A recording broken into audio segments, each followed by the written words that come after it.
Hello there. I'm pre-recording this one because I am off to my ex-wife's wedding, which sounds super awkward, but we're actually very good friends and I'm taking one of our kids, so kind of makes sense to be there. It's like a 3-hour drive. So I'm pre-recording this video, which is a little weird because I don't do these things live, but this video is on media bias. You see, on Friday, Curia released a poll result on what they called media perception, or media bias perception.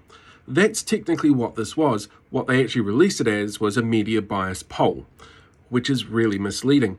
Under the media bias perception, they asked 1,000 people, which way do you think this media leans? Is it left-leaning or right-leaning? Some of the findings make a lot of sense. Like, people who voted left tended to find things like the Herald to be very right-leaning. Most people found platforms like The Platform and News Talk ZB to be very right-leaning, because we don't have a left-leaning talkback product in this country. But some of the things make absolutely no sense at all, like calling the Herald slightly left-leaning or very centrist. Now, this thing for me is absolutely fascinating as somebody who has studied media theory. That's what my degrees are in, media theory.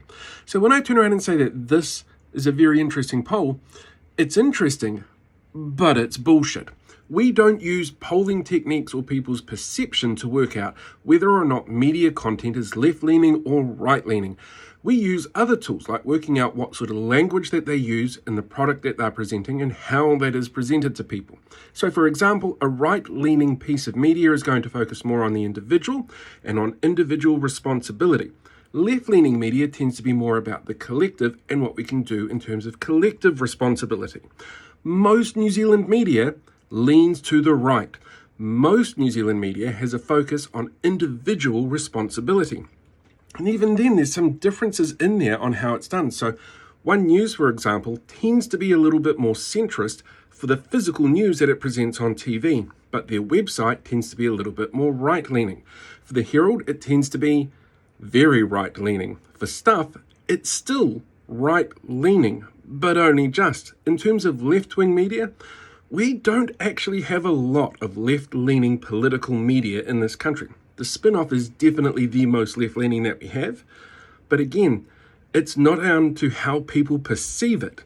It's down to how information is presented to people that dictates whether or not you're looking at left-leaning or right-leaning media. And an opinion poll of how people see these things, it's certainly interesting, and I am sure that there are certainly some insights that politicians and media presenters are going to be able to take away from this, but it doesn't make that media left-leaning or right-leaning.